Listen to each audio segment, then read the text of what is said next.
ter sabedoria para lidar com as demandas de cada tempo, de cada um. Aqueles que ainda estão vindo, traze-os em tua paz, em tua segurança, e que seja uma noite especial para a tua glória, em nome de Jesus. Amém e amém.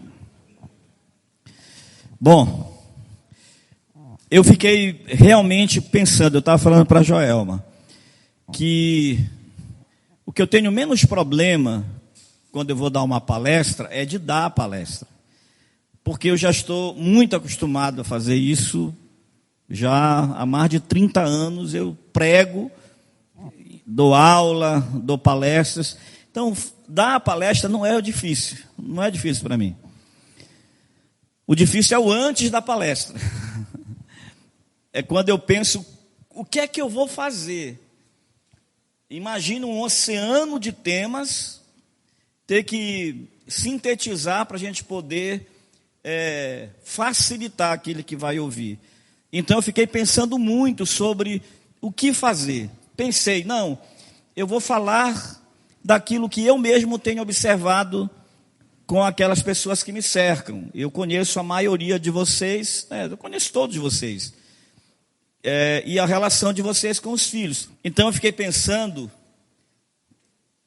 vou falar para eles daquilo que eu tenho observado, só que fica uma coisa meio, muito aberta, né? Então pensei em algo realmente da psicologia. Então hoje eu venho aqui, não como pastor, eu venho como psicólogo. Claro que eu vou trazer um pouco da minha vivência pastoral, mas a ideia é falar sobre o desenvolvimento humano. Existem cientistas e pesquisadores do desenvolvimento humano que fizeram uma busca durante muitos anos e inseriram na psicologia essa disciplina que é a psicologia do desenvolvimento humano, onde a gente vai tentar entender cada ciclo do desenvolvimento. Então, é um desafio hoje, porque vai de 0 ano até a velhice. Então, a gente vai fazer uma abordagem bem, ainda assim, em en passant, bem global, e nos próximos encontros a gente pode reparticionar cada ideia, aliás, cada idade. E eu quero começar com a frase de um psicólogo e terapeuta, que é terapeuta de casal e de família, o Salvador Minuchin, que ele diz: ser pai e mãe e educador é um processo difícil e ninguém o desempenha a seu inteiro contento e ninguém o atravessa incólume. Ou seja, ser pai e mãe não é fácil. É fácil, Susan? É muito difícil. É uma tarefa muito difícil, muito árdua. Porque quando a gente projeta que na idade futura o filho vai dar menos trabalho, a gente se equivoca. Porque a gente vive o tempo todo nesse exercício de olhar para frente e olhar para trás. De que forma? No tempo presente, a gente diz, ele é assim agora, mas lá na frente vai melhorar, vai passar, aí te diz logo, né? Vai passar essa fase, aí passa essa fase, aí a gente diz assim, quem dera que ele ainda fosse criança. A gente olha para trás, aí a gente pensa assim, não, mas agora está adolescente, depois que completar 18 anos, 20 anos, vai melhorar. Aí completa 18 anos, a gente, poxa, quando ele tinha 13 anos, era tão bom. Ou seja, a gente vai ficar o tempo todo nessa linha do tempo, de olhar para frente e criar expectativas de que as coisas vão melhorar, e quando chega lá, olhar para trás e dizer, eu era feliz e não sabia. Esse é o exercício da paternidade, da maternidade. A gente sempre vai, eu costumo dizer que os pais são seres de culpa. você vai encontrar poucos pais na vida que nunca disseram essa frase: onde foi que eu errei? Todos nós. Se o filho dá certo, a gente nem acha que a gente tem mérito, mas se dá errado, a gente tem certeza que a culpa é nossa. Infelizmente, esse é um exercício que a gente vai sempre fazer, e a gente sempre vai viver essas dores. Então, nós vamos falar sobre as fases do desenvolvimento humano. O desenvolvimento humano é comumente definido como transformações físicas, psicológicas, que ocorrem com o passar dos anos. Para cada fase da vida, para cada ciclo da vida, nós vamos ter características psicológicas, sociais e físicas distintas daquela fase. Começa aí com o nascimento. O nascimento é um momento muito traumático. Eu assisti um filme ontem, na Netflix, que é A Deriva. Um container que cai do navio com uma mulher grávida dentro. E ela tem o filho nessa situação. Então, você imagina.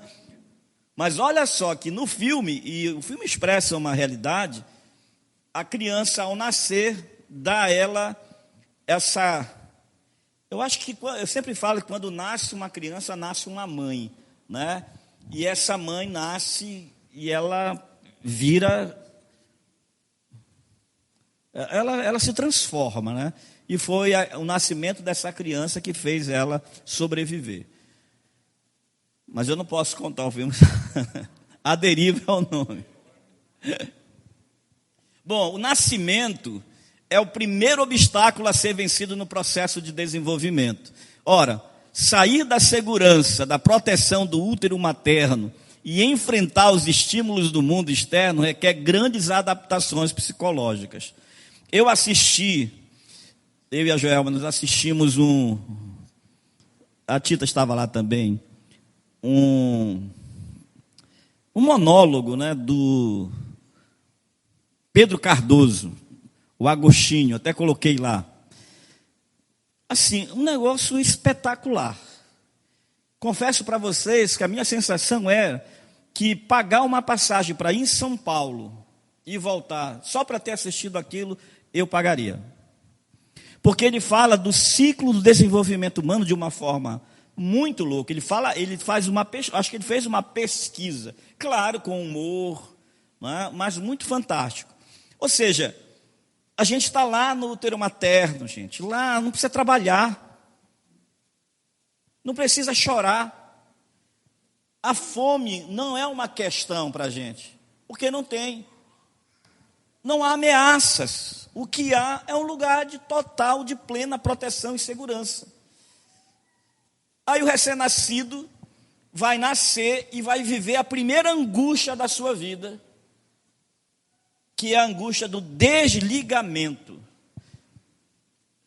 E esse desligamento é o protótipo, é apenas uma amostra grátis de fenômenos psicológicos que vão aparecer em outras fases do desenvolvimento, como angústia, ansiedade e depressão. Esse primeiro desligamento, ele é uma amostra do que a gente vai viver nas mais diversas perdas da nossa vida, das mais diversas separações das nossas vidas. É a primeira separação, quando a Bíblia diz,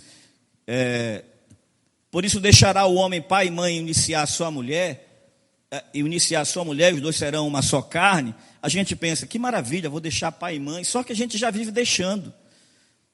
A gente deixa desde o útero. A gente deixa o útero, deixa o colo, deixa o peito, deixa o quarto, deixa o berço, deixa a casa. A gente vive no constante deixar, e isso gera muita angústia. O ser humano, ao nascer e durante bastante tempo, é totalmente dependente de outros seres humanos para alimentá-los. Então, o ser humano é o ser mais abandonado que existe. Por isso que um abandono paterno e um abandono materno, uma ausência paterna e materna para a criança, é absolutamente dolorido para a criança e para o resto da vida. Porque o ser humano, ele nasce abandonado.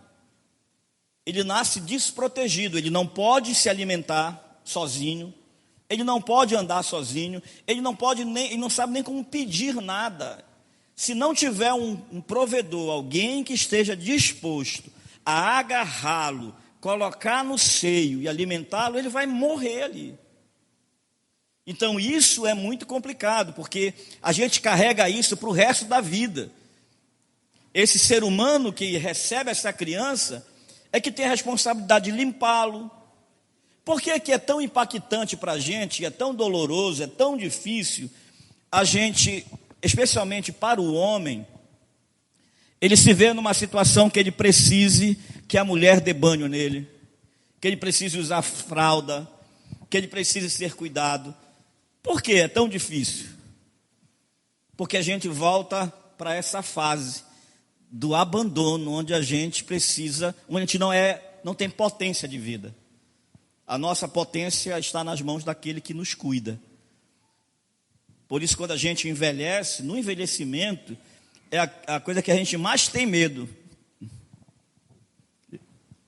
É que a gente fique inválido. É que a gente precise de alguém que vá cuidar da gente, que vai ter que carregar a gente para o banheiro, enfim. Então, desde os primeiros instantes de vida, o comportamento materno ou o seu substituto, porque nem sempre é a mãe que cuida, vai ter alguém que vai cuidar dessa criança, se não for a mãe, mas essa pessoa vai exercer influência na formação da personalidade dessa criança, mesmo que naquele momento ainda inexista a comunicação verbal, ainda que essa criança não aprende ainda através dos nossos ensinos verbais, aquilo que a gente fala. Então olha só o que vai influenciar na vida dessa criança. Número 1, a maneira como os problemas são solucionados. Os nossos problemas e os problemas da criança. Por exemplo, qual é o maior problema de uma criança recém-nascida?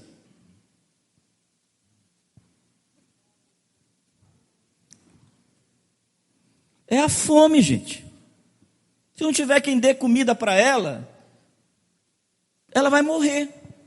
Aí vem as cólicas. Agora, imagina uma criança que é abandonada e que a mãe não se preocupa em alimentar, entendo-se alimentado, não lhe oferece o tapinha nas costas para arrotar, entendo-se alimentado, não encontra um lugar para aliviar as suas dores, enfim. Então, como é que se resolve isso? A forma como você carrega a criança. Imagine uma mãe que coloca o filho, mas está com ódio do pai aqui e está aqui. Nesse momento, ela está influenciando na personalidade dessa criança, naquilo que ela vai desenvolver daí para frente. Os gestos feitos na hora de segurar a criança.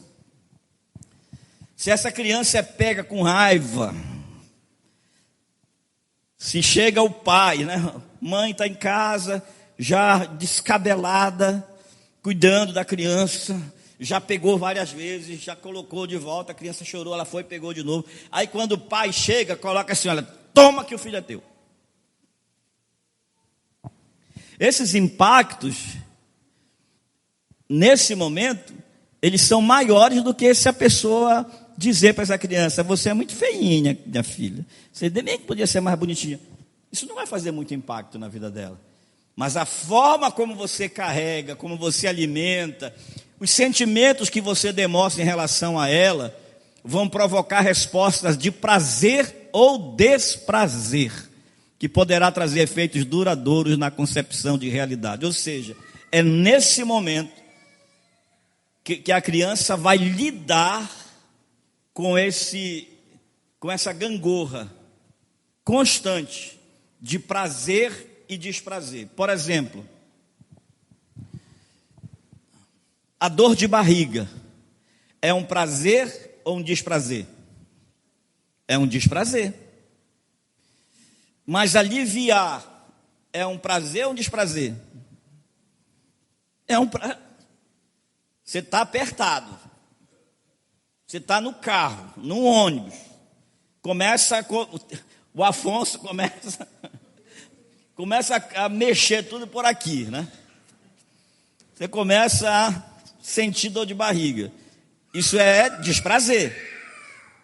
Qual é o prazer? É chegar na sua casa, lá no vaso sanitário, e sentar, que você faz até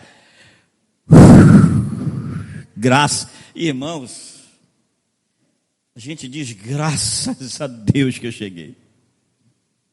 Não é assim? Esse é o movimento que a gente vai viver constantemente, que Freud chama de pulsão e alívio da pulsão. É pulsão de vida e pulsão de morte. A gente vai viver o tempo todo tentando aliviar as nossas pulsões. Se a gente está com sede, a gente quer aliviar a sede. Se está com a bexiga cheia, a gente quer aliviar a bexiga. Se o menino está com a bolsa escrotal cheia, ele quer, de qualquer forma, aliviar aquilo. E assim a gente vai viver. Por isso que não existe satisfação plena. Porque a única forma, por isso que a pulsão de vida também é a pulsão de morte. Porque na hora que você morre é quando todas as suas pulsões acabam. Porque você se alivia de tudo. Por isso que muitas pessoas têm essa ideação suicida pensando exatamente nisso. Nós temos as gravidinhas aqui, né? Vamos pensando nisso aí. E aí é nesse momento, nesse primeiro ano, do 0 até 1 ano, que é muito importante que se dê atenção às mudanças que acontecem. Porque nesse momento, nasce uma criança e nasce também alguns papéis. Susan e Jeff eram marido e mulher. Era esses os papéis que eles tinham. Marido e mulher. Aí nasceu a Mavi. Agora, a Susan não é só mais mulher. Ela é mãe, ela é louca, né? Ela é a mãe. O Jeff não é só mais o esposo, o marido, ele é pai. Mas ele também e ela não são mais só pai e mãe, são provedores, são educadores. Olha quantos papéis nascem junto com uma criança. Está vendo, Jamile? Mas não só isso. Porque nasce junto tio, tia, avô, avó, primo. Então, nasce muitos papéis. E se nós não tivermos cuidado nesse momento, se o pai não exercer o seu papel de pai, negligenciar o seu papel de pai, vai prejudicar a criança. Porém, se ele se instalar no papel de pai e esquecer que ele é marido, ele vai prejudicar o casamento. Se a esposa se colocar no papel de mãe, e mãe suficientemente boa, e presente, ela vai deixar uma ausência no relacionamento com o marido. E aí já comprometeu um papel. Olha como não é fácil. Coitada da Jamile, né? Veio aqui para aprender, né, Jamile? Então, olha só, novos papéis são exigidos. Além de manter os papéis anteriores, agora aparecem os de pai, mãe, avô, avó, tios, primos, enfim, acarretando inevitavelmente uma redistribuição na energia emocional da família. Até então, a gente reservava todo o nosso amor e ódio para a esposa e o esposo, não é assim? Agora tem que redistribuir isso, tem que deixar um pouquinho de amor, né? E às vezes aparece o ódio também. Gente, não se iludam. Tem momentos que pai odeia filho também. E tem momentos que filhos odeiam o pai. Especialmente o menino, ele é patricida, ou parricida. Ele tem maior vontade de matar o pai. Depois eu explico isso para você. Quer dizer, Freud explica, né?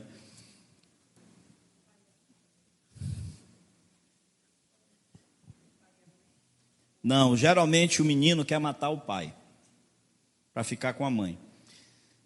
Bem como alteração no status e nas exigências que serão feitas às pessoas para que cumpram o correspondente ao papel, e que nem sempre será aceito ou vivido com tranquilidade. Então agora, a mulher que era o marido, por exemplo, que era visto agora, homem casado, não é? Tem que ter outro comportamento, já assumiu o papel de marido. Agora ele é pai. Aí você vai ouvir conversa, não, porque agora eu sou pai, agora tenho que deixar de fazer algumas coisas, porque de fato a gente vai mudando esses papéis. Eu tenho que correr, gente. Então, para Freud, as fases do desenvolvimento humano está de acordo com as fases do desenvolvimento que ele chama de sexual. Do período de 0 a 1 ano, vem a fase oral, que é o período de aproximadamente 1 ano, que se segue a partir do nascimento. Os impulsos da criança são satisfeitos principalmente na área da boca, do esôfago, do estômago. O contato que a criança tem com o mundo, a comunicação dela com o mundo, é através da boca. Então, você vai ver a criança, tudo ela quer pegar e colocar na boca. Ela vive com a mão na boca, é a chupeta, quer estar o tempo todo mamando. Ou seja, os desejos estão intimamente associados ao processo da alimentação e contato humano, que vem associado ao ato de mamar. Então, nesse momento, é uma fase muito importante. Por isso que quando uma criança tem algum problema sério na fase da amamentação, ela pode desencadear lá na frente alguns transtornos da mente. Ou essa energia que a gente chama de energia psíquica pode desencaminhar essa pessoa para uma perversão, por exemplo. Deixa eu fazer uma pergunta aqui para vocês. Quem sabe, ouviu da mãe, do pai, que foi interrompido de mamar-se muito bruscamente? Teve alguém? Quando vocês eram crianças?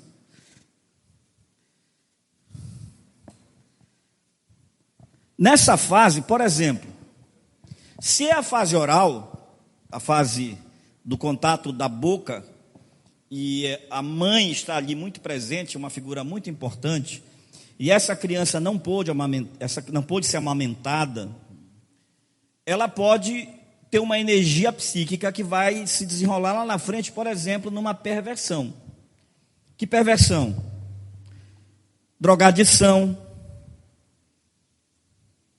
alcoolismo, uma pessoa pervertida que chama muito palavrão, a famosa boca suja, né?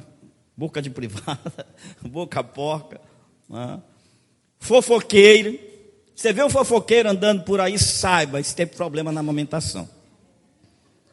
Provavelmente. Ou mamou demais, né? Agora que está tudo para fora. São os caminhos tortos dessa energia que foi ali, dessa fixação na fase oral. Mas ela pode também sublimar. Pode virar professora, cantora, como a Joelma virou. Pode ser alguém que fala muito bem, que gosta de ensinar, que fala bem em público, porque ela sublimou, ela não se fixou lá, ela sublimou, ela pode ir para o marketing digital. E existe o recalcamento. São esses 3 caminhos. Existe outro, mas esses são os principais. Que é uma pessoa que pode desenvolver, por exemplo, mutismo seletivo. Não fala, não se comunica, tem dificuldade de falar em público, de falar com as pessoas. Às vezes pode desenvolver realmente sérios problemas na questão da comunicação, por causa desse momento. Então é um momento muito importante para a criança, o momento da amamentação. Hoje, por conta das mamães, das mulheres estarem em muitas atividades, às vezes interrompem, né? sem deixar de levar em consideração que às vezes o maior problema de tirar a criança do seio não está na criança e sim na mãe, porque a mãe também ela se sente validada quando ela amamenta. Nos primeiros dias é mais difícil, porque fere, dói, depois a mãe se acostuma e ela vira assim a super mulher, porque ela amamenta, e o seio é a coisa mais importante para o menino, ou para a criança. A percepção da criança nos primeiros meses após o nascimento é de totalidade, não distinguindo ainda o eu do não eu. Ou seja, nesse primeiro momento, a criança, ela não sabe onde ela começa e onde ela termina. Não existe a concepção do eu ainda, não foi instalada a concepção do eu, da individualidade. Então, essa criança, quando ela está no seio materno, a mãe é ela, e ela é a mãe. Se ela estiver no seio materno e pegando aqui em algum brinquedinho, ela é a mãe, ela é o brinquedo. Se ela encostar o pezinho dela no berço, ela também é o berço. Ela não tem ainda essa percepção de individualidade. Ela está ainda, o mundo ainda é ela e ela é o mundo. Ela ainda não sabe que ela é diferente do resto. Se o seio for gratificante, a imagem de aceitação será introjetada, ou seja, se nesse período de amamentação a mãe consegue gratificar essa criança, é um momento prazeroso para essa criança, essa mãe está relaxada, essa mãe está à vontade com essa criança, ela não está muito ansiosa, ela não está perturbada, ela consegue atender essa criança, dando a essa criança não só a satisfação da amamentação como suprimento da fome, mas como um momento de prazer. A autoaceitação desta criança vai ser muito importante, ela vai ter uma imagem de ser amada e cuidada. As expectativas futuras do mundo, em termos projetivos, serão otimistas, o que é conhecido como objeto bom, e o seu oposto irá gerar insegurança e desconfiança. Ou seja, se nesse período ela não é bem atendida, se o momento da amamentação é sempre turbulento, é sempre a mãe gritando, porque eu fico aqui sozinho com essa menina, todo mundo vai embora, eu fico aqui, está doendo, desgraçado. Quem é que gosta de se alimentar, de comer, de sentar à mesa com todo mundo brigando? Ninguém gosta. Quanto mais a criança. Então esse é um momento muito importante para a criança, o período da amamentação, que vai gerar essa projeção sempre positiva e otimista do futuro. Ou seja, ela vai olhar para essa mãe como um objeto de amor satisfatório para ela. Por volta dos 6 meses, já há uma percepção da mãe como uma pessoa total. Ela começa a perceber que ali existe um outro ser inteiro, distinto dela.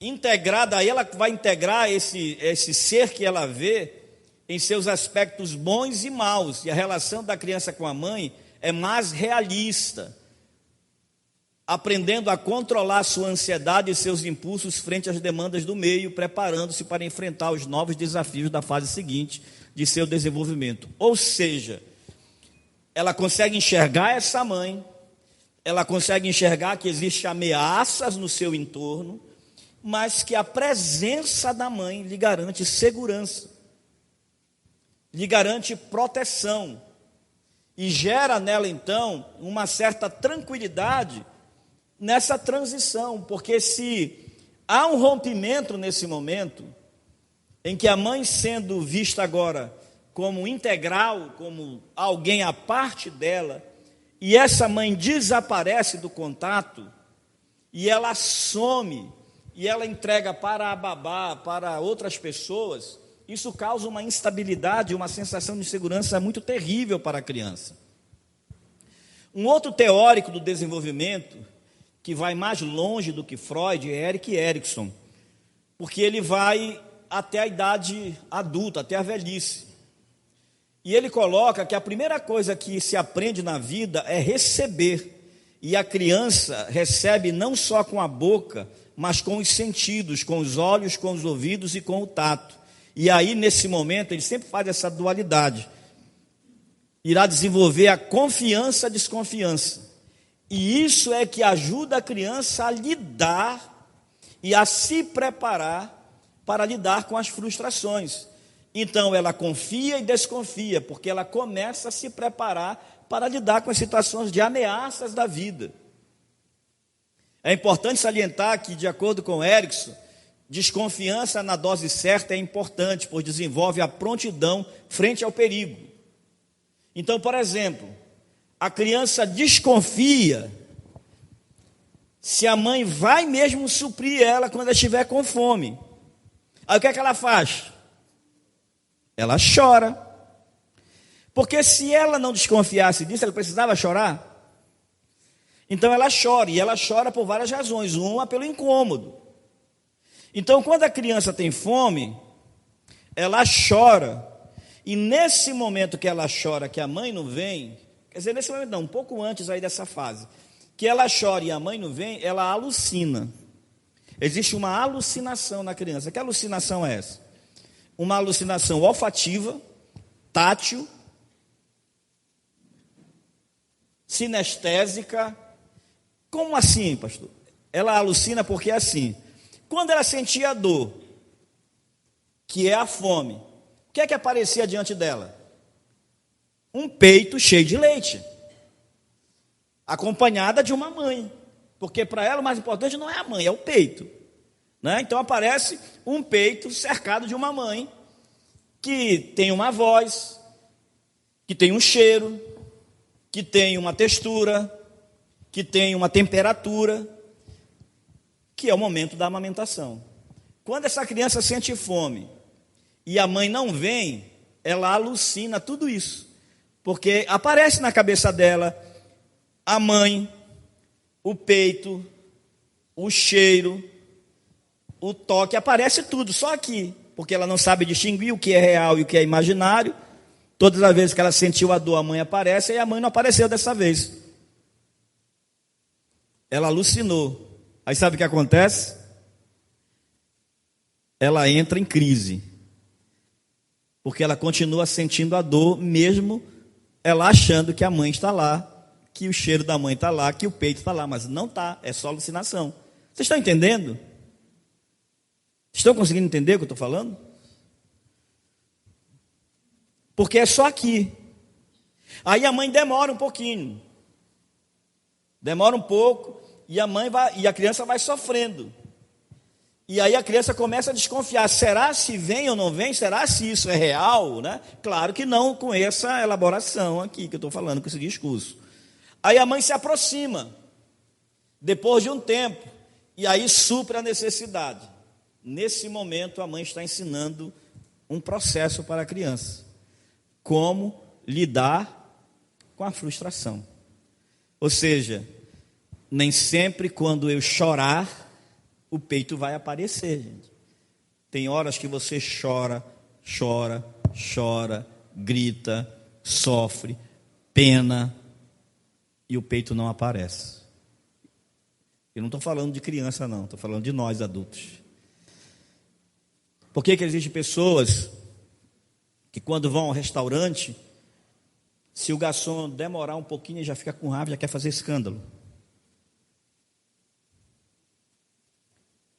Porque ele chorou e o peito não apareceu. Por que às vezes está numa fila, e aí a fila do lado anda mais depressa, aí ele vai para lá, e a fila parece que, profeticamente, a fila para. Já viram isso? Aí ele, caramba, aí ele diz... Aí a outra, parece que o problema está nele, isso acontece no trânsito.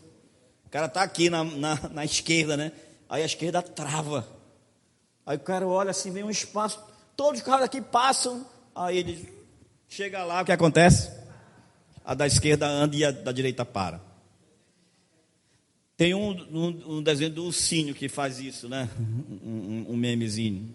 Enfim, essa pessoa, ela não aprendeu a lidar com a frustração. Ela está sempre querendo que o peito apareça a hora que ela quer. A gente prejudica nossos filhos por isso, gente. Porque a gente substitui o peito pelos brinquedos, a gente substitui o peito pelas vontades todas da criança. Tudo que a criança quer, vai lá, peito para ela, mesmo que seja um brinquedo. A criança chorou um pouquinho, peito para ela, dá um brinquedo. Por exemplo, tem gente dando peito para criança, não para criança não, para adulto dentro da igreja. Eu já falei isso aqui. Celular é o peito da criança do nosso tempo. Chegou na igreja, a primeira coisa que o pai faz, a mãe faz, é dar o celular para a criança. Você está dando peito para essa criança. E o que é melhor do que peito para a criança, gente? Palavra de Deus é melhor que peito? Pastor pregando é melhor que peito?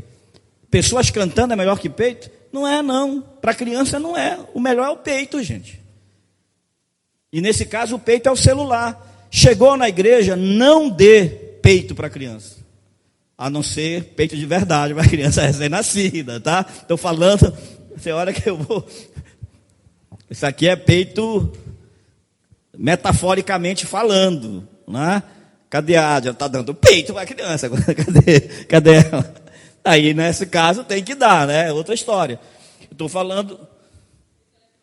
É o peito eletrônico. Às vezes, aí a criança, o que ela vai querer o tempo todo? Peito, gente. Ou eletrônico, ou brinquedo, ou fazer o que quer, enfim. E a gente não ensina a criança que a vida não é uma indústria de peitos, que uma hora ela vai negar. Aí vem a segunda fase, que é a fase anal. De 1 até os 3 anos. No final do primeiro ano da vida, estão presentes habilidades, aí começam a aparecer as habilidades da criança. Ela sabe se virar, se senta, começa a engatinhar, às vezes anda muito rapidamente, tem criança que muito cedo já começa a andar, e assim como o início da comunicação verbal, começa a ver as primeiras palavras, os primeiros balbuciar da criança. Ora para pedir coisas, ora como forma de sociabilização. Papai, mamãe, ela está querendo socializar. Essa criança precisa ser estimulada a conversar, a falar, ela precisa. Às vezes, casais que ficam sozinhos e às vezes não moram perto dos tios, dos primos, dos irmãos, a criança às vezes demora a falar porque não tem um ambiente de socialização. Isso é muito importante para a criança. Tem criança que você vai ver que rápido fala, mas também porque às vezes o pai é muito falante, a mãe é muito falante, o ambiente da casa é muito carregado de informação, de fala. Nessa fase inicia-se a capacidade de julgar a realidade e antecipar as situações. É claro que estamos falando de forma muito ainda primitiva, tá? Então já começa a prever, né? Já começa a olhar essa capacidade de julgar.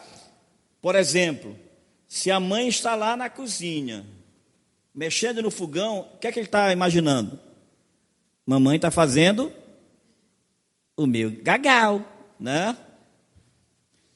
Possibilitando maior tolerância às tensões do cotidiano e normais do desenvolvimento. Ou seja, a criança sabe, ela está com fome, não tem peito, mas a mamãe está lá no fogão fazendo a comida. Então ela já começa a entender esse movimento de que nem tudo é a pronto e a hora. Que ela começa a avaliar que coisas vão acontecer, mas que são projetadas. Eu penso, eu digo, eu quero isso, a mãe vai fazer, mas não é naquela hora que vai acontecer, como era lá no ventre materno, por exemplo. E aí, durante o 2º e o 3º anos da vida, a criança será estimulada a desenvolver autonomia, tornando-se mais independente, inclusive no que se refere ao controle dos esfíncteres e cuidados com a higiene pessoal, que estará de acordo com as exigências do meio em que vive e de sua cultura familiar. Por isso que é chamado de fase oral, porque é nesse momento que a criança começa a entender que ela produz para o mundo, que ela também contribui para o mundo, que ela tem o que dar para o mundo. E o que é que a criança tem que dar para o mundo? Diga lá. Cocô. Fezes. Essa é a produção da criança. Ela descobre que aquele negócio que ela fez ali, que está todo mundo... É a única produção dela para o mundo. E a...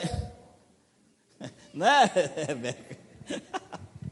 Essa é uma fase muito importante, gente, essa fase, porque é aí que a gente começa a ensinar para a criança a ir para o lugarzinho dela. A princípio, a criança não se preocupa com isso.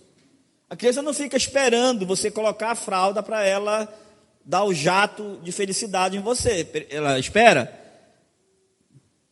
Você que tem que se antecipar sempre. Mães aqui já tiveram, talvez, experiência, eu já vi isso aqui na igreja, de a mãe acabar de arrumar a criança e a criança... E com a maior felicidade do mundo. Nesse momento, a mãe precisa ter muita paciência e muito cuidado. Porque nesse momento, a criança, ela está sentindo o maior prazer da vida dela. Qual é? Aliviar a tensão da dor de barriga. Que nós adultos também fazemos. Só que a gente faz dentro da casinha. Se a gente fizer fora, a gente vai morrer de vergonha. A criança não tem vergonha, ela faz. E aí a gente começa a impor as regras sociais. Né? A criança aprendeu, chegou o piniquinho dela, aí a criança foi para o piniquinho, depositou lá a sua obra, aí a mãe, que lindo, né? Que lindo, minha filha, meu filho, que bonito. Aí a criança fica feliz da vida, achando que ela fez a coisa mais linda do mundo. Aí chegam os visitantes em casa. Aí a criança, se a mãe gostou, aplaudiu, celebrou, o que é que ela vai fazer? Ela vai mostrar para os outros. Ela vai fazer para as visitas. Aí ela vai lá para o meio da sala e... Aí a mãe sai gritando de lá com a criança. Menina, meu Deus, que vergonha, você não sabe o que tem que fazer lá no piniquinho, babá. A criança tem estrutura para entender isso? Não. Nesse momento, pode se instalar a estrutura obsessiva na criança. Nessa fase, a criança pode ter muitos problemas. Aliás, pode se fixada nessa fase, o adulto vai ter muito problema com a questão financeira, por exemplo. Ela pode se tornar uma pessoa muito bem administradora do seu dinheiro. Sabe aquela administradora que chega a ser canguinha mesmo? Que ela não libera nada. Porque ela sempre vai estar ouvindo aquela voz. Quando ela vai gastar dinheiro, ela vai ouvir o grito da mãe. Para! Não faz isso! É uma fixação na fase anal. Por outro lado, existe um outro conflito. É um conflito de bom e de ruim. Por quê? Liberar as fezes é bom, porque alivia uma tensão, alivia uma pulsão, alivia um incômodo. E a criança sempre fez isso. Só que agora... ela sabe que para agradar as pessoas, ela precisa fazer isso aonde? Lá no piniquinho, no lugar certo. E aí ela entra no conflito, porque ela quer agradar as pessoas, mas ela não vai agradar a si mesma, porque agradar a si mesma seria fazer aonde ela quisesse. Só que ela começa a perceber que agora ela tem o controle dos esfínteres, de toda essa musculação que ela pode dizer, não vou fazer agora. Está doendo? Vou lá para o piniquinho. E aí, nesse momento, essa criança ela entra em crise. Ao mesmo tempo, ela sofre porque ela já não tem mais a liberdade de fazer a hora que ela quer, mas ela também é gratificada porque ela está agradando os outros, e ela é também gratificada porque ela descobre que agora ela tem controle da vida dela. E agora ela consegue controlar. Se essa fase for bem elaborada, você vai ter contador, né? Quando crescer, economista, administradores, pessoas que sabem administrar bem os seus conflitos e as questões financeiras. Então, passa a viver esse outro conflito, pois embora tenha prazer em agradar adultos, que a elogia quando acerta, não vai poder esvaziar a bexiga e o intestino imediatamente para então obter alívio da atenção, pois tem local próprio e hora certa para fazer. Eu expliquei isso. Deve aprender a reter quando desejaria eliminá-los, mas descobre que também pode ter prazer durante esse processo, o prazer de saber que ela pode fazer isso. Ela consegue fazer isso. Então, isso é um poder de autocontrole. Os impulsos nesta fase levam a criança a vivenciar a busca do domínio do ambiente. Isso aqui é muito importante. A partir daí, começam a nascer os nossos pequenos tiranos, os pequenos manipuladores, aqueles que manipulam você sem você perceber. Ela começa a buscar o domínio do ambiente, das pessoas que estão à sua volta, para obter o máximo de prazer possível. É a fase das birras, crises de nervos, parecendo necessitar de limites claros para então se acalmar. É nesse momento, gente, o problema é que a maioria dos pais perde esse time. Porque é nesse momento que a gente começa a estabelecer os limites para a criança. Começa a colocar ela no lugarzinho dela. A maior luta que tem nessa fase é tirar a criança de dentro do quarto dos pais. E sabe quem sofre? Às vezes mais os pais do que a criança. A criança vai começar a testar até que ponto você realmente quer aquilo. Erickson denominou esse conflito de autonomia versus vergonha e dúvida, ou seja, autonomia porque ela começa a descobrir que ela tem esse controle, mas ao mesmo tempo ela começa a perceber, ela começa a se dar conta de que se ela não atender às expectativas, ela vai ser cobrada. Se ela não fizer o certo, ela vai ter cobrado. Aí vem a dúvida: será se eu fiz certo? Será se eu enchi como tinha que ser o piniquinho de verdade? Eu fiz muito feio. Ninguém elogia, porque o pai vai ficar o tempo todo elogiando o cocôzinho da criança lá no pinico? Não, vai chegar uma hora que vai ficar natural. E a criança começa a entrar em dúvida se ela de fato é amada. Quando a criança consegue ter autonomia para realizar o que é solicitado pelo meio, sente-se gratificada. Ela se sente feliz, bem, a autoestima dela começa a ser instalada. E quando não consegue, passa a sentir vergonha, podendo desenvolver comportamentos obsessivos, tornando-se mal-humorada. Então é sempre muito importante validar a criança. Sempre muito importante. De vez em quando, validar o que ela faz. É a fase onde pode tornar-se muito ordeira e meticulosa, sendo colaboradora e participativa. Se você perder essa fase, vai ser difícil reconstruir isso. Nesse momento, ela pode ser uma criança muito participativa. Se você tiver... Claro, gente, que isso aqui não é mágica. Se fosse tão fácil assim, né? Pronto. Não é. É processo. Tem que dar atenção para isso.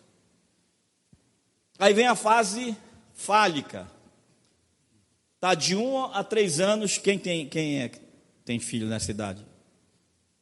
Só. Agora vem essa fase aí. Quem tem filho de 3 a 5 anos? A Mavi está 5, né? Já está para transitar para a terceira fase.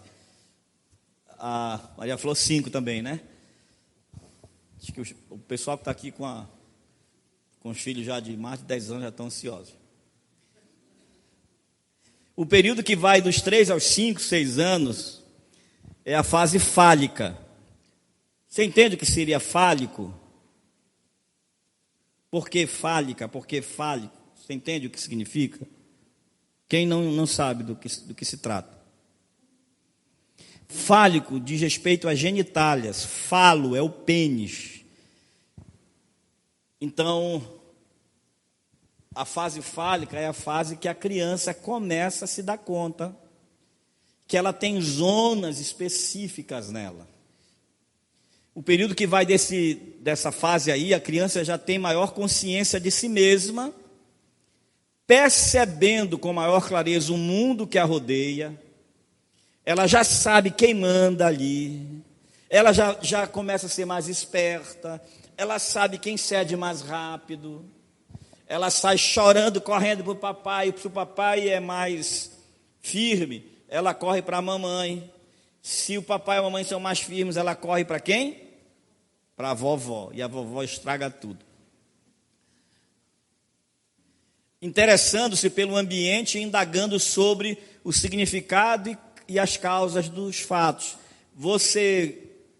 A criança começa a questionar o que está acontecendo, ela começa a te provocar para saber até lá onde ela pode ir, ela começa a querer explorar os ambientes. Você chega uma criança, ela começa a querer explorar o ambiente onde ela chega. Nesse momento, aumenta o interesse pelo próprio corpo, principalmente pelos genitais, tornando-se mais exibicionistas, masturbando-se, buscando contato físico com outras crianças. Parêntese, masturbando aqui não é essa concepção que nós temos, não é a masturbação de um adulto, de um adolescente. Essa masturbação é o ato de pegar nas genitálias. Nesse momento, a criança, menino puxa o pinto. Aí o pai tira algumas gracinhas, né? Mostra aí, meu filho, a cupiúba para o papai. Mostra aí a maçaranduba, o quiabinho para o papai, né? O hamburguinho da neném. Nesse momento, existe na criança o voyeurismo, o exibicionismo. Meio estranho, né? Ouvir isso para a criança. Voyeurismo, exibicionismo, o sarcasmo, o masoquismo, o sadismo. Está tudo presente na criança. Como assim? Por exemplo, claro que nós estamos falando de uma coisa dentro de que nós chamaríamos de os afetos primitivos. Por exemplo, criança não fica curiosa para ver o papai e a mamãe tomando banho? Ela quer ver. Ela quer ver o pintinho do menino. E quando ela descobre que o menino não tem, e quando o menino descobre que a menina não tem pintinho, ele diz: "Ipa! Castraram ela." Ele pensa, ou vai crescer, ou cortaram. O que é que ele faz? Vai esconder o dele. A menina, quando vê, imagina, o meu vai crescer também. Esse é o período, gente, da fase fálica. Exibicionista, o menino sai correndo nu na frente de todo mundo. Só na fase da latência que ele vai ter vergonha de ficar nu na frente dos outros. Aí, para os meninos, há o estímulo. Mostra o peru, mostra o pinto, mostra o pingolim, mostra a maçaranduba, enfim. Né? Para a criança. E para as meninas, se faz o contrário. Né? Para as meninas não mostra, olha, vai, tem que guardar, tem que... Vai logo, não deixa a menina ficar sozinha se ela está no sofá e abre a perna, a mãe já vem correndo para cobrir. Não é assim que se faz? Mas nesse momento eles querem mostrar. São exibicionistas. Eles querem ver. Você já viu que se você fingir que cai, a criança ri? Porque elas são sádicas. Às vezes você bate na criança e ela não chora. Aí a pessoa bate e ela não chora. Ou então ela se machuca e ela diz, nem doeu. Depois nem que ela vai chorar sozinha. Porque existe aí um certo masoquismo primitivo, gente. Isso aí não é com esse pensamento da nossa adolescência aqui, viu? Então, masturbando-se aqui não tem a ver com essa masturbação que a gente pensa, mas ela também abraça as outras crianças, quer beijar na boca das outras crianças. Isso não tem nada de perverso nisso, gente. Isso é do desenvolvimento humano mesmo. Agora, os pais é que vão fazer os limites, que vão estabelecer, né, as normas ali culturais daquela família.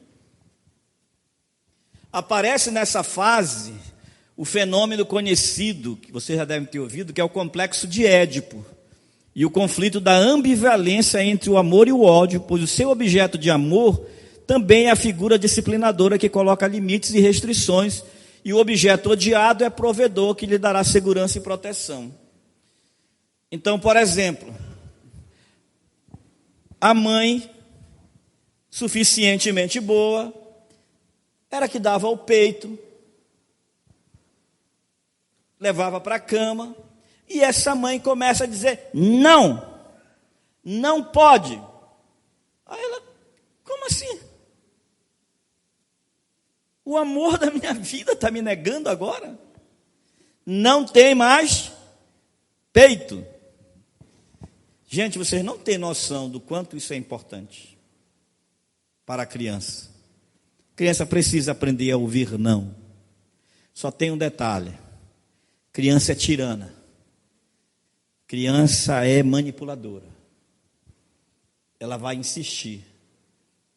Vocês já viram criança que chora no meio do shopping? E esperneiam? Por que elas fazem isso? Porque elas são tolas? Por que vocês acham que elas fazem isso? Porque elas são muito inteligentes. Elas sabem que ali é um lugar onde você está nas mãos dela. Você é refém dela, está com um revólver na tua cabeça ali. Se tu não me deres, eu vou me jogar no chão. Todo mundo vai ver. Se der uma peia, aí já vem tudo contra ela. Seja o espancador. E ela sabe disso, gente. É uma coisa muito doida. Mas entra nessa fase.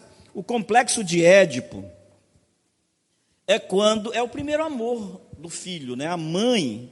Por isso que eu digo que Freud diz que nós meninos, somos parricidas, porque a nossa vontade é que o pai morra para a gente ficar com a mãe. É o primeiro amor da vida do menino é a mãe. Então o que acontece? A mãe é dele. De quem é o peito da mãe? É dele. O cheiro da mãe é dele, o leite da mãe é dele, tudo é dele. Aí um dia o pai chega e faz a cisão. Meu filho, vamos estabelecer uma regra aqui. Você pode ter todas as mulheres do mundo, mas essa aqui é do papai. E aí o que acontece com o menino? Faz birra.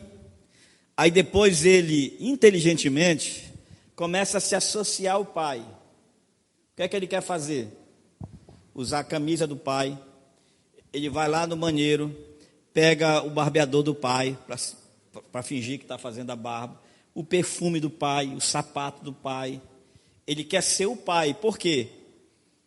Porque ele quer conquistar a mãe de volta.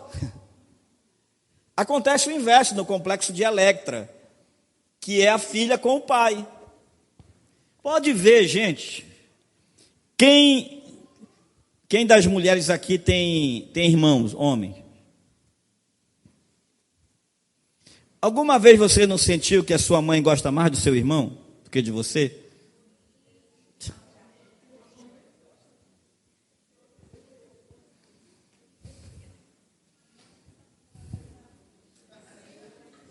Oi?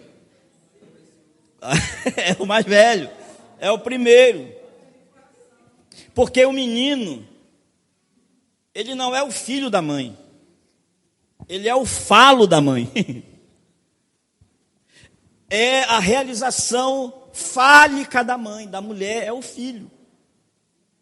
Ela não tem pênis, mas ela tem filho.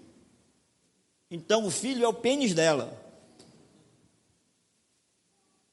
Isso é científico, isso aí é freudiano, tá? Isso é estudo. Então a criança, o menino, ele é a potência da mãe. Aí o que acontece? Nasce a menina, quem é o amor da menina? É o pai. O pai é que vai dizer a minha princesa. Duvido a filha que não chega com o pai. Pai, tão bonita, pai, tão bonita. Não é assim? Daqui a pouco a filha começa a usar o sapato da mãe. Quer se vestir igual a mãe. Porque ela quer o quê? Conquistar o amor do pai. Isso dura para a vida toda. Uma vez a Joelma gostava muito de coçar a minha cabeça e de ficar cutucando para tirar a caspa da minha cabeça, né? O amor faz dessas coisas, né? Era uma alegria dela. Aí eu disse, amor, onde tu viste fazer isso? O que tu gosta tanto? Aí ela, numa conversa, ela lembrou que a mãe dela fazia isso com o pai dela. Ou seja, em quem ela estava fazendo isso? Era em mim ou no pai dela? Era no pai dela. Porque na maioria das vezes as meninas vão buscar no namorado, no marido, o pai. Seja o que ela não teve do pai, seja o pai que ela projetou. Às vezes ela casa com uma pessoa tão péssima como o pai e ela não entende por quê. E às vezes o pai é péssimo e ela casa com uma pessoa maravilhosa porque ela casou com o pai, mas com o pai idealizado. Erickson denomina essa fase de genital locomotora, considerando que o desenvolvimento da personalidade envolve o equilíbrio entre duas atitudes psicossociais que denominou de iniciativa e culpa. Porque esse é o movimento da vida da gente, não é? A gente age, a gente faz, a gente tem iniciativas, mas se a gente não tiver culpa, a gente é o quê? Psicopata, gente. O psicopata não tem culpa, porque ele não tem afetos. Então, isso é um momento importante.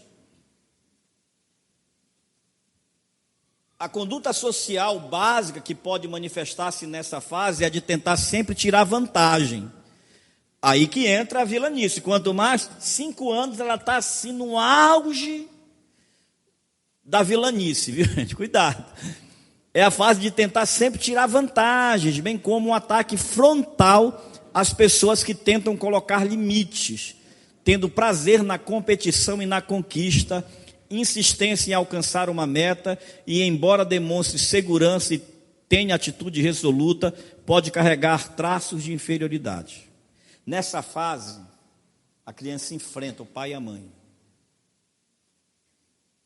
É nessa fase que você vai ver essas atitudes no shopping.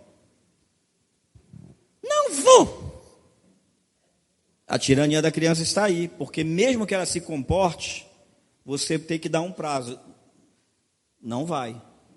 Porque a criança sabe que uma hora você vai ceder. Por quê? Porque ninguém gosta de ficar vendo uma criança chorando, gritando.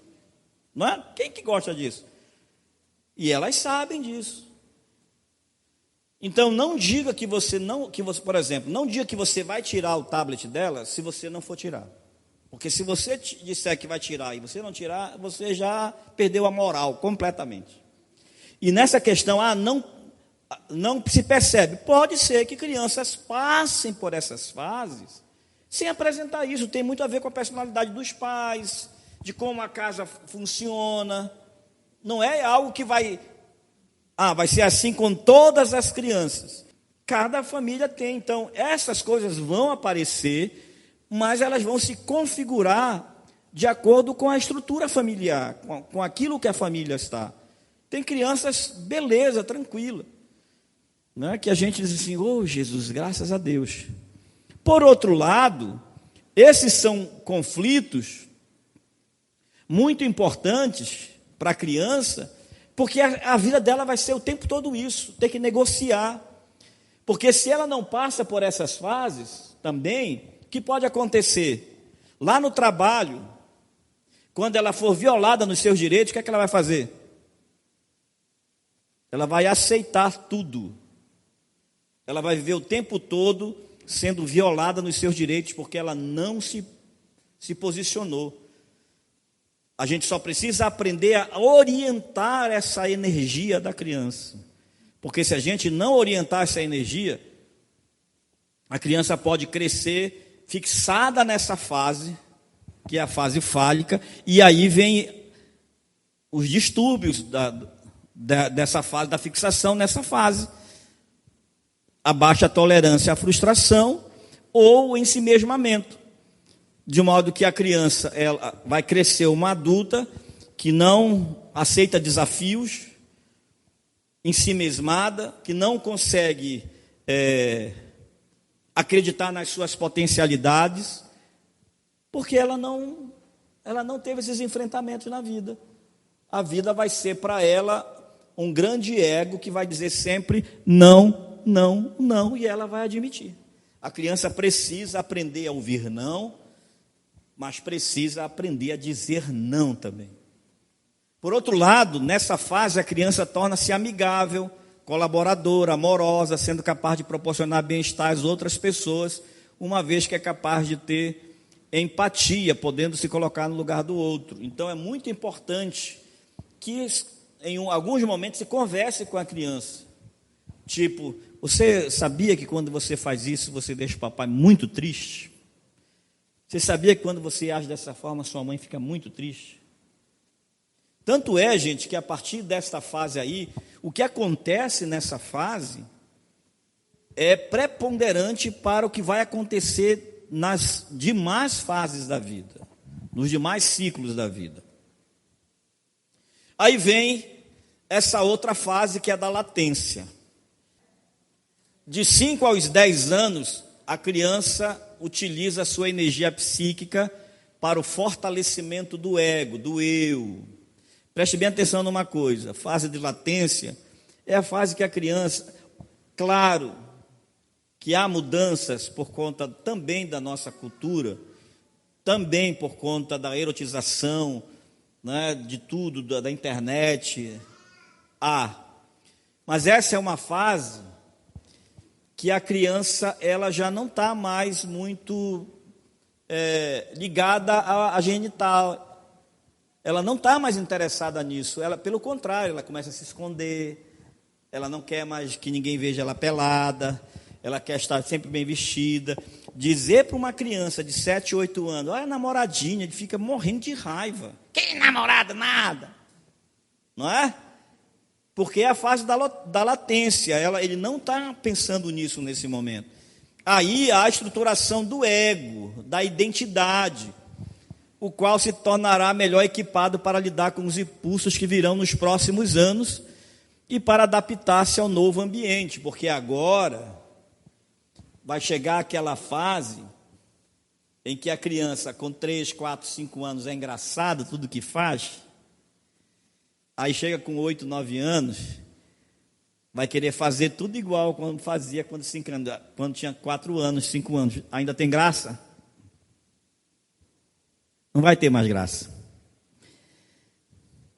É uma fase muito dolorosa para crianças, sabiam disso?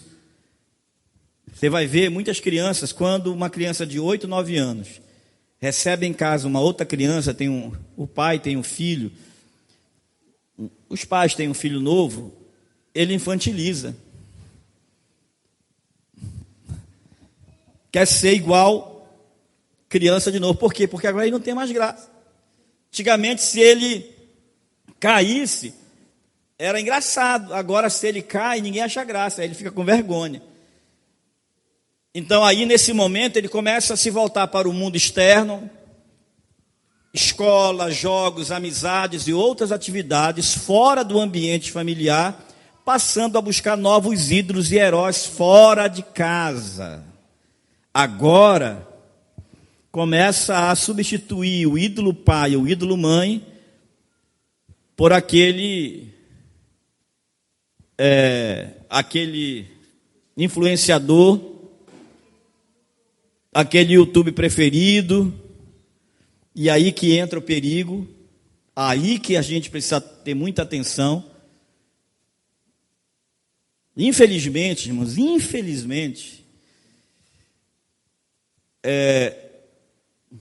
muitos pais não estão aqui para ouvir.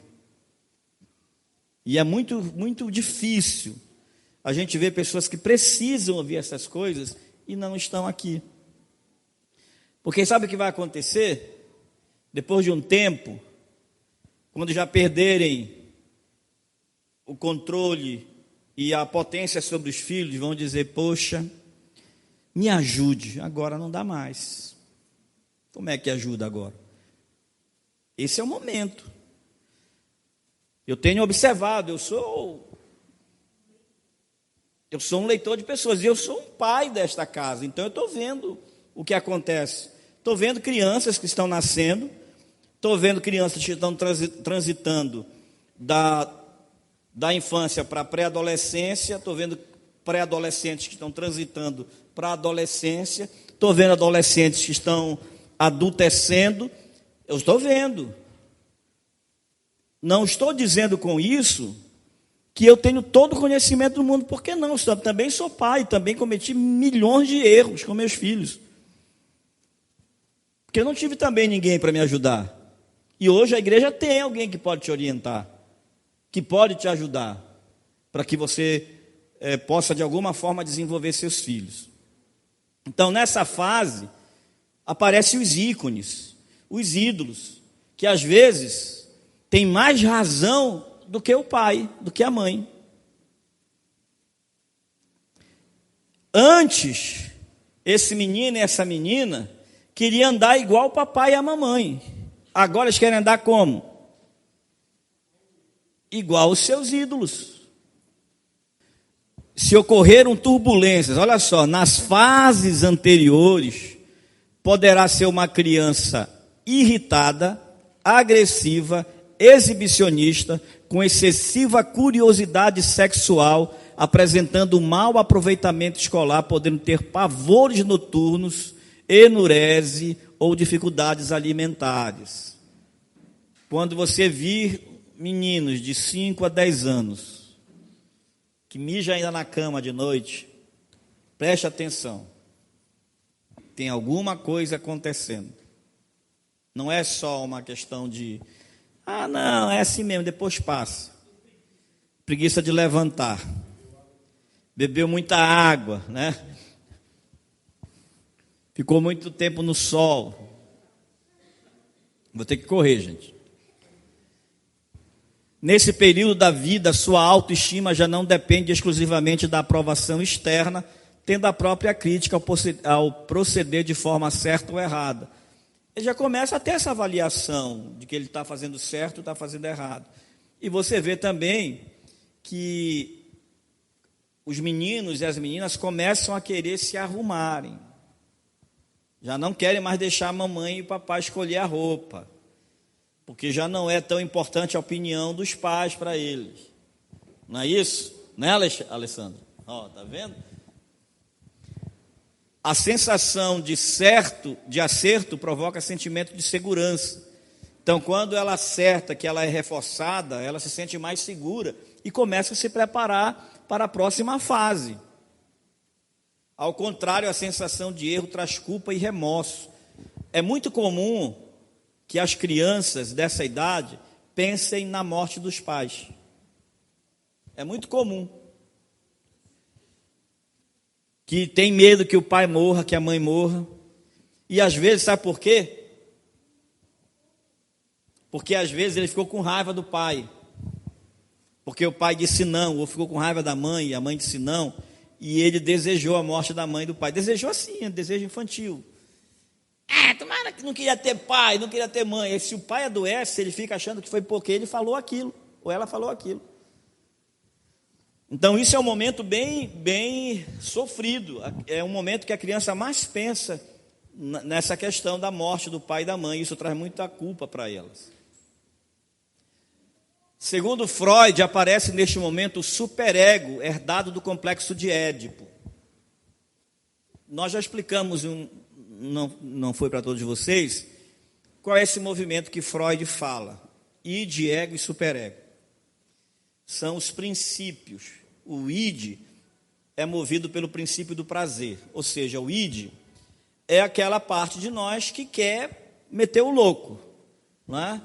É a parte instintual, é a parte que diz para o menino, você pode pegar todas as meninas, você pode ter todo o dinheiro do mundo, é a parte que quer que a gente viva do prazer. Alguém consegue viver só de prazer? Não.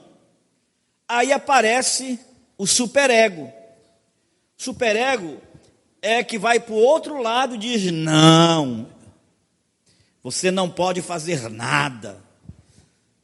Ele quer eliminar o princípio do prazer, da satisfação, e deixar a pessoa segurando todas as suas pulsões. Então, nada pode ser feito. E quando acontece alguma coisa, por mínima que seja, parece muito grave. Você vai ver crianças de 9 anos achando que vão morrer porque fez uma coisa errada. É o superego. E tem o ego. O ego é o princípio da administração do certo e do errado. Quando uma pessoa ela está com o seu ego fragilizado, ou ela está submetida a alguém debaixo de um relacionamento abusivo, e aquela pessoa que está nesse relacionamento como o abusador, ele é o superego dela, que vai sempre tirar toda a satisfação dela, ou ela vai ser dominada pelo princípio do prazer, pelo id. Ela não vai ter regras, não vai obedecer nada, porque o ego está fragilizado. Então a gente precisa fortalecer o ego. O ego é o princípio da lei, do certo e do errado dentro de um equilíbrio. Quando o ego está bem elaborado, bem trabalhado, a pessoa começa a dizer, não, vontade de fazer isso eu tenho muita vontade de comprar um carro de 500 mil reais, mas o meu ego está dizendo que se eu comprar um carro de 500 mil reais, tenho que vender meu irmão. Aí o superego diz, não, tu não pode ter carro. Não, peraí.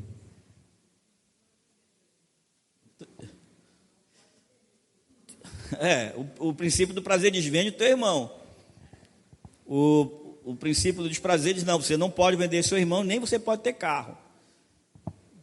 E o ego diz, não, eu posso ter carro, mas não de 500 mil, posso ter um de 50. O medo porque o ego vai administrar, né? O superego diz que ele não pode ter nada. O id diz que ele pode ter tudo. O ego vai dizer, não, nem tudo, nem nada. Vamos colocar aqui no meio termo. Diz que não me diga quanto é, me diga em quantas parcelas se divide. Essa é a fala do id. Essa é a fala do id. Dominado pelo id, a gente diz, parcelando, eu compro tudo. Fiado, né? Aí quando o superego vê o carnê, meu irmão, então o id, ele acha que você pode ter tudo. O superego acha que você não pode ter nada. E o ego diz, você pode ter aquilo que você pode pagar. Passa a ter importância vestir-se como os de sua idade. Aí a importância de ele estar inserido no grupo.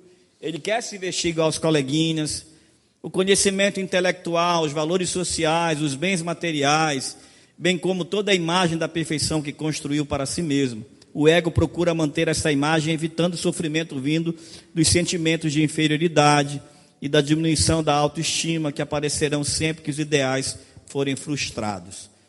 Aí o ego traz o equilíbrio, porque nem sempre a gente vai ser aquilo que a gente quer, então vai haver frustração, mas isso não faz a pessoa se jogar lá de cima do 13º andar. Ela aprendeu a lidar com isso.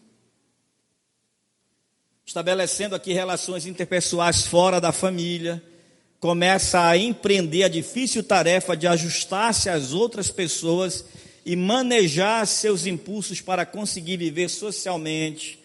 Ele começa a ter que equilibrar a sua vontade de quebrar a cara do coleguinha, né? De mandar todo mundo ir para longe. Começa a entender e a introjetar as regras sociais de maneira mais inteligente. Tem necessidade de pertencer a um grupo de iguais e de ser aceito pelos companheiros. Você vai ver muito nessa fase, meninas, especialmente meninos, chegando em casa triste, dizendo que ninguém quer brincar com ele. Ninguém gosta de mim lá na escola. Ninguém quer brincar comigo. Também eu ando com essas roupas ridículas.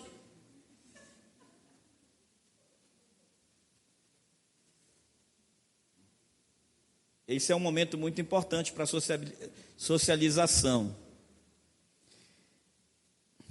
Bem como se sentisse responsável e capaz de realizar feitos que recebam aprovação e lhe deem um status no grupo, desenvolvendo um conceito de si mesmo. Então, nesse momento, ela quer, sabe aquela ideia? Nesse momento que a gente vai ouvir as crianças falando sobre que na escola tem o popular, tem o descolado, tem o nerd.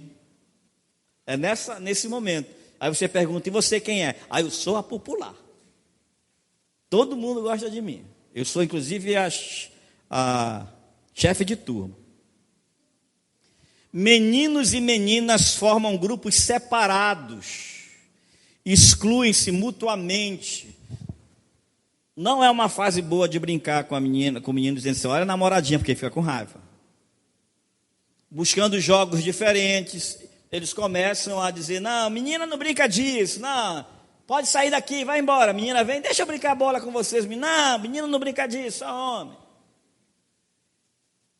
Sendo que os meninos têm pavor de parecer-se com meninas e se vigiam para denunciar quanto isso acontece.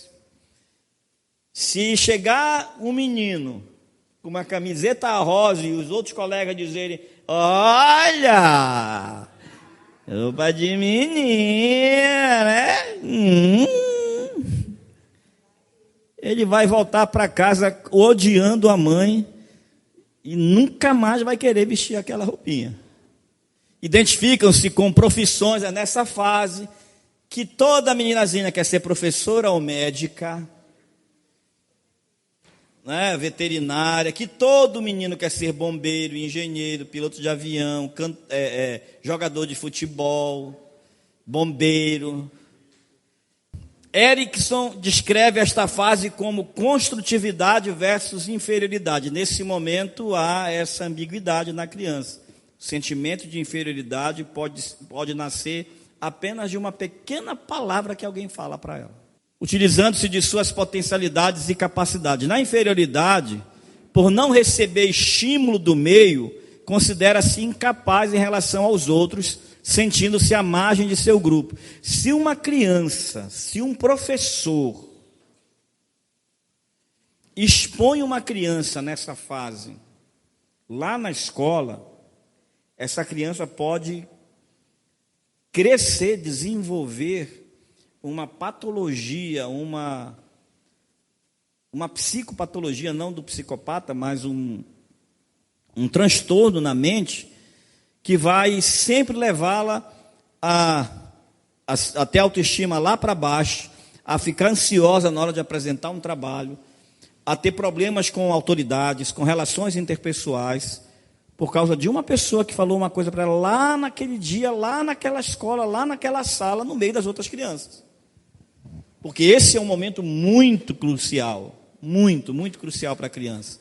Ela quer ser validada. Se ela é inferiorizada, ela cresce com isso. É a fase onde a transição está ocorrendo e não é mais criança, mas ainda não é jovem. Que é essa fase infanto-juvenil, já transitando para 11 anos, 12 anos, que os americanos chamavam de betweens, que é uma fase de transição entre a criança, os kids e os teens, que são os adolescentes. Aí tem os betweens, que fica entre os dois.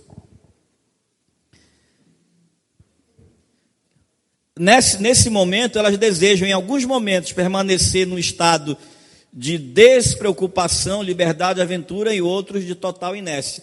Ou seja, há momentos que ela prefere ser criança e ela, se for conveniente, ela vai agir como criança. E há momentos que ela quer jurar que ela já é a diretora da casa, a dona da casa. A adolescência é uma fase cheia de questionamentos e instabilidade que se caracteriza por uma intensa busca de si mesmo e da própria identidade. Nesse momento, a questão de identidade é muito relevante, porque esse menino e essa menina, ele não sabe muitas coisas a respeito de si. Uma delas é que ele não tem certeza se ele é adulto ou se ele é criança. Ele não tem certeza se ele é amado ou odiado. Ele não tem certeza se ele é bonito ou ele é feio, ou bonita ou feia.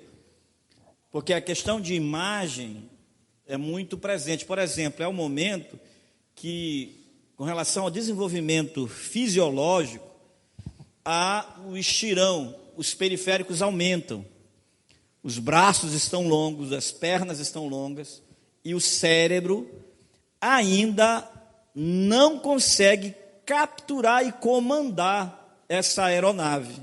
A casa de comando ainda não alcança. Por isso que adolescente sempre é muito desastrado. Você manda um adolescente pegar um copo, a primeira coisa que você faz, mas vê se tu não vai quebrar o copo. Manda o adolescente lavar a louça, você diz, olha, mas cuidado, adolescente vai quebrar a louça. Por quê? Porque as partes da coordenação motora do corpo dele, do cérebro dele, ainda está se desenvolvendo, enquanto a estrutura física, especialmente os periféricos, estão se desenvolvendo mais rápido do que o cérebro. Claro que tem gente que fica assim pro resto da vida, né? É aquela pessoa desastrada que alguma parte do cérebro não se desenvolveu bem e ele quebra tudo. Não dá para nada para ele, que a pessoa...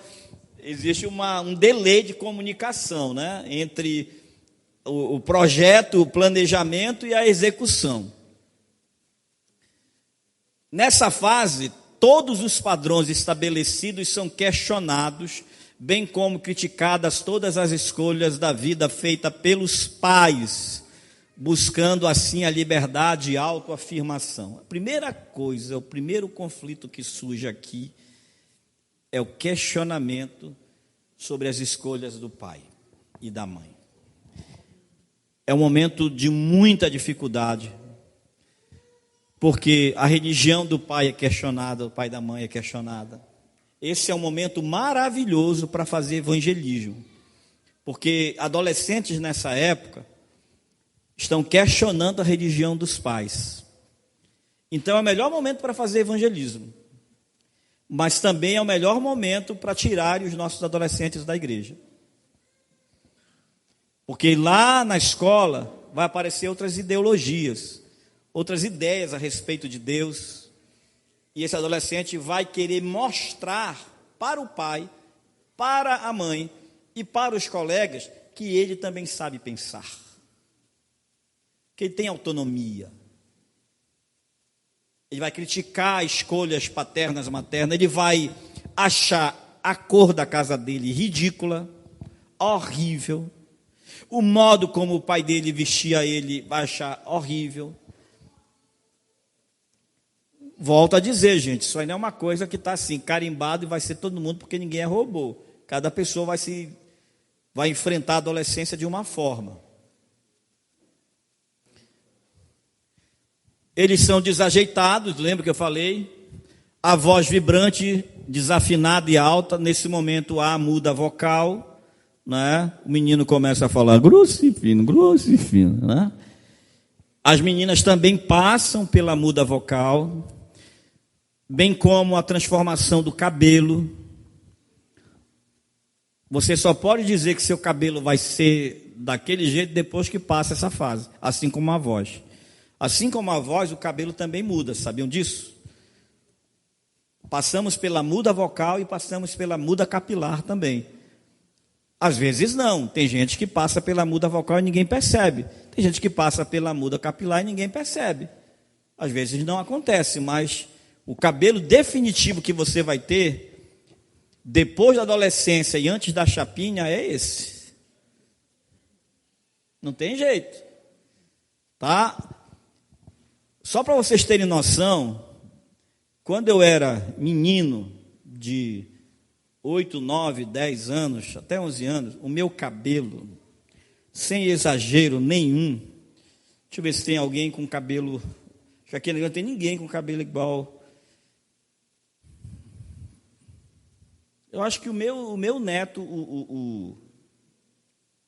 o Alfredinho, tem o cabelo assim. Meu cabelo, eu era chamado de cuia,